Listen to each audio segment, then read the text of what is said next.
하는 패턴이지만 하나님의 말씀을 읽고 또 묵상하고 읽고 하는 시간들을 가지면서 하나님께서 저에게 주시는 그 세미한 음성들을 들으려고 애를 좀 써봤던 것 같아요.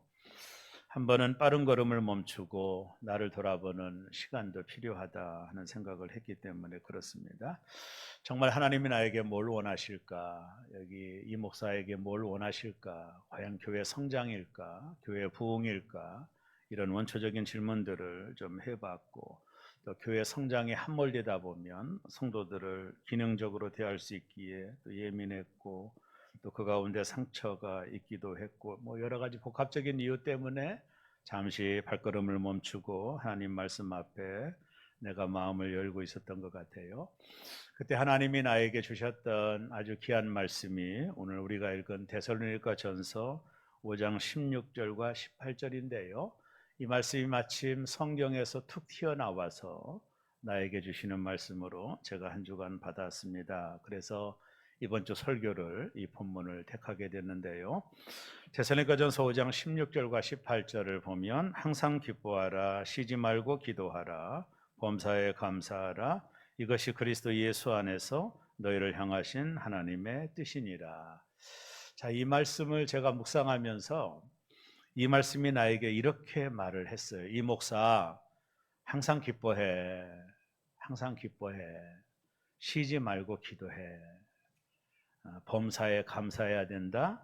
이것이 이 목사를 향한 나의 뜻이야.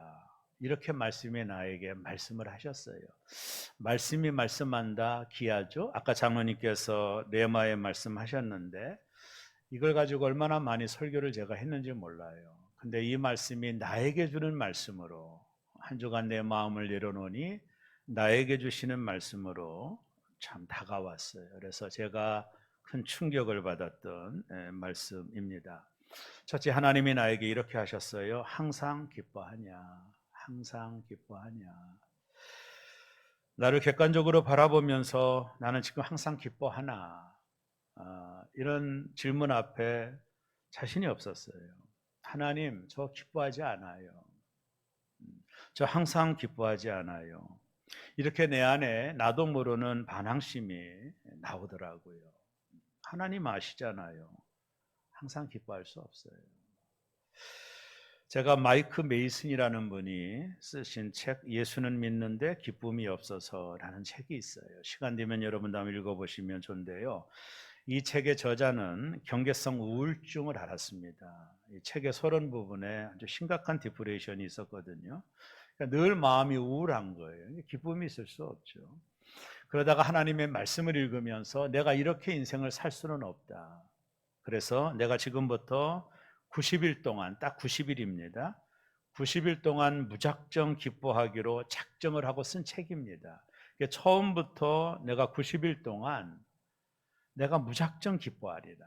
하나님 기뻐하라고 했으니까 내가 무작정 기뻐하리라 하며 이 책을 쓰면서 일어났던 변화와 자신에게서 일어났던 일들, 영적인 체험들을 경험으로 녹아낸 책이 예수 믿는데 기쁨이 없어서라는 책이에요.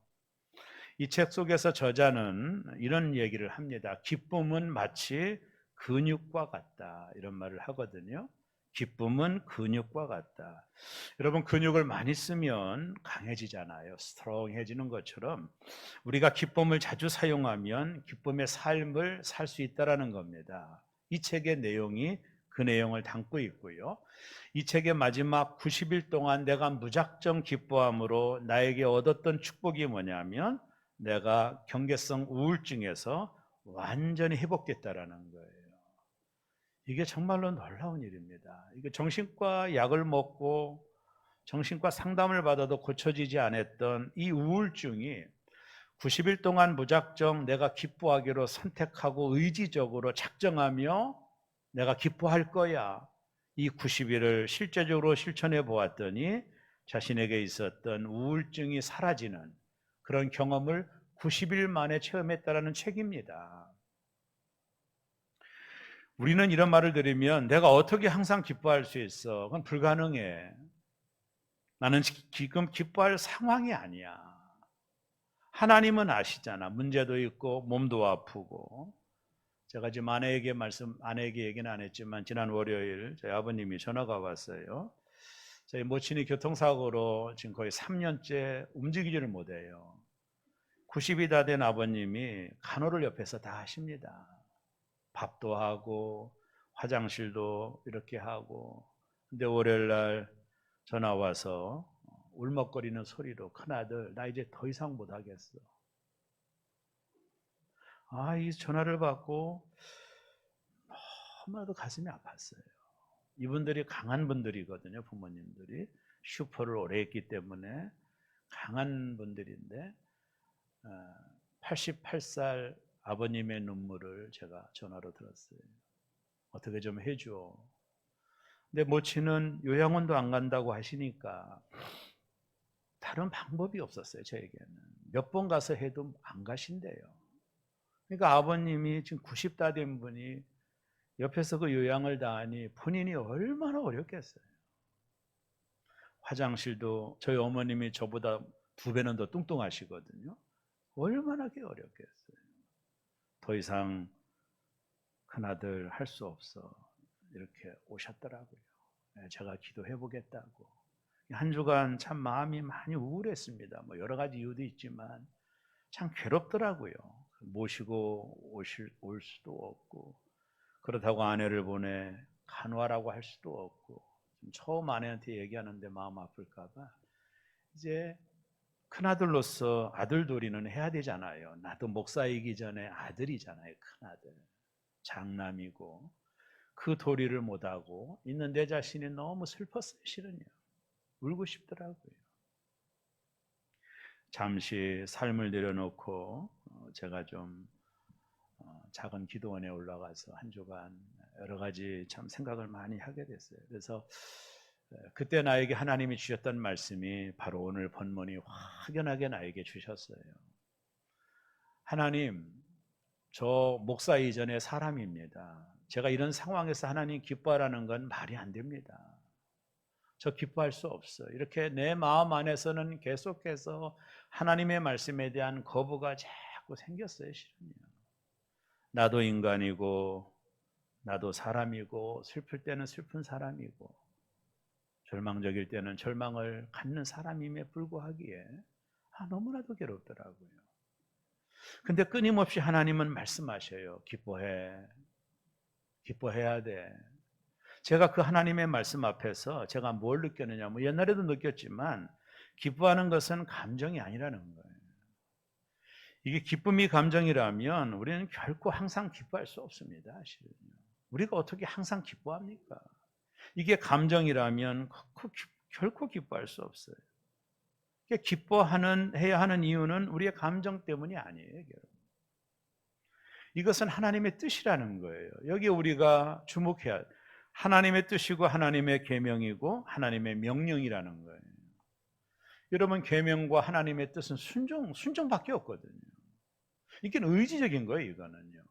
감정이라면 기뻐할 수 없어요. 항상 기뻐하는 게 불가능합니다.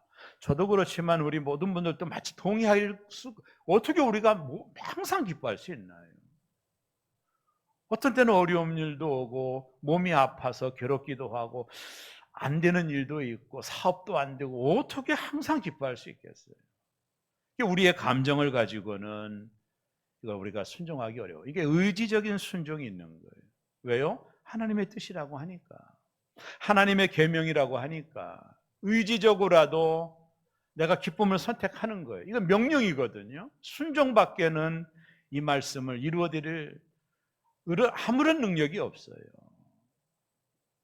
이것은 의지적인 것이고 순종의 차원이다. 이관이라는 목사님인데, 이분 시인이자 목사님인데요, 사랑하고 죽으리라고 하는 그 시집이 있습니다. 이 시집에 이브의 웃음이라는 시가 나옵니다. 성경적인 배경을 가지고 시를 썼는데 이런 말이 나와요. 꽃들이 웃지 않을 때 벌들의 숨통이 막히듯 이브가 웃지 않을 때 아담은 숨이 막힌다. 이브의 웃음은 아담의 하루를 여는 문. 하나님은 꽃과 여자에게 웃음을 주셨다. 이브가 웃음을 잃은 날 인류는 부부싸움을 시작했다. 누가 이브에게 태초에 이른 웃음을 찾아 줄 것인가. 곱씹으면 씹을수록 인사이트가 있는 시 같아요. 이브가 웃지 않을 때 아담은 숨이 막힌다. 꽃들이 웃지 않을 때 벌들의 숨통이 막힌다. 내가 웃지 않을 때 내 옆에 있는 누군가가 숨통이 막힌다. 그런 말이에요. 가정 안에서 내가 웃지 않을 때 내 가족이 숨통이 막힌다. 교회 안에서 내가 웃지 않을 때 어떤 성도들의 숨통이 막힌다라는 거예요. 그래서 하나님은 항상 기뻐하라고 명령을 하시는 거예요. 의학적으로 제가 잠깐 자료를 찾아봤더니 우리 몸에는 650개의 근육이 있다고 그럽니다. 의학적으로. 얼굴에는 약 80개. 이 중에 웃을 때는 몸 근육이 231개와 얼굴 근육 15개 이상이 움직인다고 해요. 이게 의학적으로는 유일하게 이렇게 온몸의 근육이 움직이는 유일한 것은 바로 뭐냐면 웃을 때라는 거예요. 이게 그냥 넘어갈 문제는 아니고 우리가 웃게 될 때 우리 몸에 231개와 얼굴 근육의 15개가 움직인다라는 거예요. 이건 되게 드문 경우라는 겁니다. 우리가 운동을 해도 이렇게 근육이 움직이지 않는데요. 그러니까 하나님은 이 웃음을 통한 이 건강한 은혜를 주신 거예요. 15초만 웃어도 12칼로리가 소모가 되고 수명이 2일 연장이 된다고 합니다. 이틀 연장이 된대요. 윗몸 일으키기를 25번 한 것과 같은 운동 효과가 있대요. 15초만 웃어도 생명이 2일 연장이 되고, 그리고 윗몸 일으키기 25번 한 것과 같은 운동 효과가 나타난대요. 이 웃게 될 때 온몸의 근육이 231개와 15개의 얼굴 근육이 이게 근육이 움직인다라는 게 운동이 되는 거거든요. 이게 아주 특별한 경우라고 그럽니다. 우리가 웨이트를 트레이닝을 하다든가 뭐 무거운 걸 드는 것 가지고 이렇게 근육이 이렇게까지 움직이지는 않는다라는 거예요. 근데 전문가들의 조언에 의하면 그냥 피식 웃는 게 아니라 웃을 때 세 가지 원칙이 지켜지는 웃음이 필요한데요. 첫째는 크게 웃으라는 거예요. 크게 웃으라는 거예요. 두 번째는요, 숨을 내쉬는 날숨으로 10초 이상 웃어라. 세 번째는요, 배가 아프도록 숨이 끊어질 정도로 웃어라. 요 정도는 웃어줘야 생명이 이틀 연장이 된답니다. 제가 오늘 여러분에게 너무 감사해서 여러분의 생명을 이틀 연장시키려고 작정하고 여기 와 있습니다. 자, 지금부터 세 가지를 제가 여러분들에게 해달라고 부탁을 드릴 겁니다.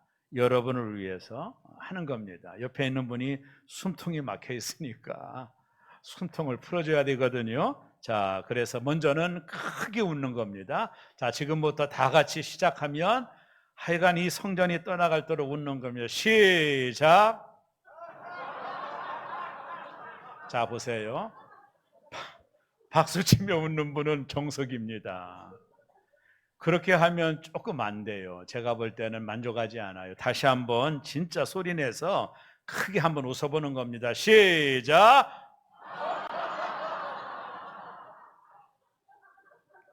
조금 이제는 되는 것 같습니다.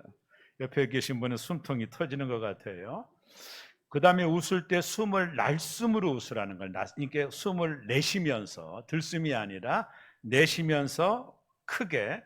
또 하나는 배가 아프도록 숨이 끊어질 정도로 웃는 거죠. 세 가지로 숨을 내쉬면서 숨이 끊어질 정도로 크게 웃는 겁니다. 시작.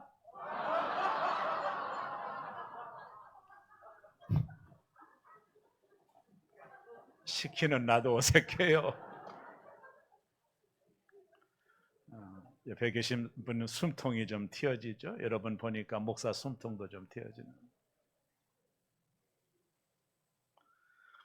저도 이제 하나님 말씀에 순종하여 기쁨의 근육을 키워보려고 많이 작정하고 왔어요. 트럼의 모든 성도들이 영적 헬스클럽에 가입했으면 참 좋겠어요. 여러분이 웃지 않으면 제 숨통에 자꾸 막혀와요. 나도 웃지 않으면 성도들의 숨통이 막힐 거예요. 그걸 깨닫고 왔어요. 내가 기뻐야 기쁨의 설교를 할 수 있지, 은혜로운 설교를 할 수 있지, 이런 생각. 그래서 하나님이 나에게 너 기뻐하냐? 항상 기뻐해? 이렇게 물으신 것 같아요. 둘째는요, 쉬지 않고 기도하냐? 이게 목사가 늘 기도하지. 근데 내 마음속에는 이게 꺼림직한 거예요. 쉬지 않고 내가 기도하고 있나? 여러분, 제가 한 1년 넘게 많이 바쁘다라는 핑계 댔잖아요. 센터가 잘 되어 있는 곳은 전국을 제가 갔거든요. 차를 가지고 가서 사진도 찍고 이렇게 하고 이런 거, 이것 때문에 많이 바빴는데 그러다 보니까 나도 모르게 기도가 소홀해졌어요. 진짜 소홀해졌어요. 하나님이 나에게 너 쉬지 않고 기도해? 이 질문에 내가 자신 있게 하나님께 대답을 못 드렸어요. 여러분, 저와 여러분 모두가 왜 기도해야 되죠? 우리 하나님의 도움이 필요하기 때문입니다. 제가 2부 때 1부 때 잠깐 얘기 드렸지만 가까운 교회 목사님 임직식이 있어서 그 교회 초청받은 목사님 시도 읽어주고 너무 기뻐가지고 너무 갑자기 사고가 나가죠. 경추가 목뼈가 부러져 전신마비가 됐다는 소식을 듣고 엊그제 만났는데 내가 너무 어제 충격을 받았어요. 사모님은 갈비가 부러져 폐하고 간을 다 찌르고 있다는 얘기 듣고 이러니까 내가 엊그제 기쁘게 취임시켰는데 제가 뭘 느꼈느냐 하면 우리가 하나님의 도움이 없이 살 수 있을까? 정말로 하나님의 은혜가 아니면 살 수 있을까? 이 코끝의 호흡조차도 하나님이 지켜주지 않으면 아침에 눈을 못 뜨는 거거든요. 심장이 뛰게 하고 하루를 쉬고 이 모든 것이 하나님의 은혜가 아니겠습니까? 우리는 하나님의 은혜가 필요한 존재들이에요. 하나님의 도움이 필요한 존재예요. 우리가 히브리서 4장 16절에 보면 그러므로 우리가 긍휼하심을 받고 때를 따라 돕는 은혜를 얻기 위해 은혜의 보좌 앞에 담대히 나갈 것이니라. 예수님의 보혈의 피가 지성소의 문을 연 거예요. 이제 누구나 1년에 한 번 들어가는 제사장만 들어가는 지성소를 향하여 누구나 갈 수 있게 돕는 은혜를 얻기 위하여 은혜의 보좌 앞에 담대히 나가야 됩니다. 그래서 우리는 쉬지 말고 기도해야 돼요. 여러분, 기도하지 않은 것은 하나님이 책임지지 않습니다. 제가 목회하면서 너무 많이 느꼈어요. 기도하지 않은 것은 하나님이 책임지지 않고 기도로 맡기지 않은 것은 하나님이 책임지지 않으셔요. 우리 이런 생각하잖아요. 하나님 다 알아서 해주시죠. 그러나 하나님은 결코 그렇게 하지 않아요. 마태복음 7장 8절에 보면 구하는 이마다 받을 것이요, 조건이 있어요. 구하는 이가 받는 거예요. 이 말은 뭐예요? 구하지 않으면 받지 않아요. 야고보서 4장 2절에서 말하잖아요. 너희가 얻지 못하면 구하지 아니하기 때문이다. 하나님은 우리가 기도하기를 원하는 거예요. 여러분 한번 물어보세요. 나는 쉬지 않고 정말로 기도하고 있나? 여러분, 기도하지 않는 것은 가장 큰 교만입니다. 왜요? 하나님의 도움이 없이 살 수 있다라는 거거든요. 이건 정말로 심각한 문제예요. 여러분, 우리가 하나님의 도움이 없이 정말 살 수 있을까요? 이 생명조차도 내가 관리하고 유지할 수 있을까요? 이 사고와 질병 많은 세상 속에서 하나님의 도움이 없이 우리가 살 수 있을까요? 얼마 옛날이죠. 쉬지 않고 기도하는 법칙이 다니엘 기도법입니다. 제가 이제 공부한 적도 있는데 다니엘은 하루에 3번 하나님께 기도했거든요. 이게 개울물 기도라고도 해요. 여러분, 개울을 건너려면 3개 징검다리를 건너서 건너가는 것처럼 하루에 3차례 징검다리의 기도가 필요한 거예요. 그것은 아침에 일찍 일어나 시작하기 전에, 첫 하루가 시작되기 전에 기도하는 거예요. 하나님, 내가 오늘 이런 사업을 구상하고 있고요, 이런 사람들을 만납니다. 하나님 도와주십시오. 하나님께 맡기는 거예요, 하루를. 두 번째 점심의 중간 정도에 또 하나님께 기도 드리는 거예요. 하나님, 남은 오후도 나와 함께 해주시고 나의 건강 지켜주시고 우리 자녀들 지켜주시고 하나님 인도해 주세요. 두 번째 징검다리의 기도를 하는 거예요. 그리고 마지막 세 번째는 잠자기 전에 하나님, 오늘도 축복해 주셔서 감사하고 내일도 아침에 맞이할 수 있도록 나를 인도해 달라고, 이 밤에도 하나님 나를 지켜달라고 징검다리 기도를 하는 거예요. 그러다 보면 하루가 세 번씩 기도의 패턴이 되고, 이러다 보면 쉬지 않고 기도하는 삶이 우리의 삶의 근육으로 자리 잡게 되는 것이죠. 저도 그것을 깊이 깨달았어요.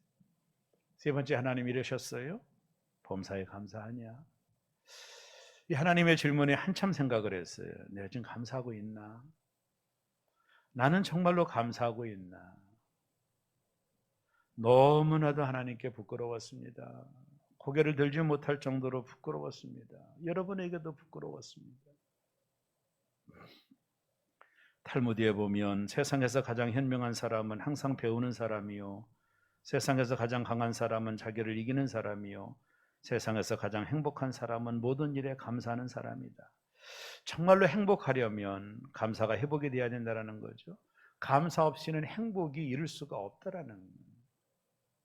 좋은 일이 있어서 감사하는 게 아니라 감사하니까 좋은 일이 있는 거라는 거예요. 내가 행복한 목사인가, 그것은 내가 감사하는 목사인가로 결정이 되는 겁니다. 그렇게 생각하면서 한 주간을 되돌아보면서 성도들에게 너무나도 감사를 드렸어요. 이번엔 캠프의 스태프들, 식당, 카페, 묵묵히 일하는 분들, 그들의 뒷모습을 바라보며 우리 청년들 다 너무나도 함께 비전을 만들어가며 동역한 모든 분들에게 너무나도 감사했어요. 디모데전서 4장 4절에 보면 하나님께서 지으신 모든 것이 선하니 감사함으로 받으면 버릴 것이 없나니. 이게 정말로 심장을 치듯 내 안에 들어왔어요. 좋은 일도 어려운 일도 환난도 고난도 선하신 하나님을 신뢰하고 감사로 반응하면 버릴 것이 없다라는 거예요. 유진 피터슨 목사님이 오늘 본문을 이렇게 했습니다. 항상 기뻐하고 쉬지 말고 기도하고 범사에 감사하라. 이는 하나님의 생활 방식이니라. 이 마지막 대목이 참 인상적이었어요. 이렇게 살아가는 것이 하나님의 생활 방식이래요. 하나님은 우리에게 이렇게 살아가기를 원하신다라는 거예요. 너희가 항상 기뻐하고 쉬지 말고 기도하고 범사에 감사하는 것, 이것이 하나님의 생활 방식이니라. 이것이 습관이 되고, 나는 너가 이렇게 살았으면 좋겠어. 이 목사 교회 성장시키지 않아도 좋아. 너 골머리 안 하더라도 좋아. 너 그거 하지 말고 너는 항상 기뻐하고 쉬지 말고 기도하고 범사에 감사하면 돼. 나는 네가 그랬으면 좋겠어. 이것이 내가 한 주간 하나님이 나에게 주셨던 귀한 말씀이었습니다. 항상 기뻐하고 쉬지 말고 기도하고 범사에 감사하는 것이 습관이 되어 이것이 나의 생활 방식이 될 때 하나님은 나를 통해서 영광 받으신다라는 것입니다. 사랑하는 새롬의 교우 여러분, 오늘 이 말씀이 저에게 주신 말씀이지만 여러분들에게도 동일하게 은혜가 되기를 바라고, 항상 기뻐하고 쉬지 말고 기도하고 범사에 감사가 우리 몸에 배어서 우리의 생활 습관이, 생활 방식이 되어서 남은 인생 행복하시기를 주 이름으로 축원합니다. 기도하겠습니다.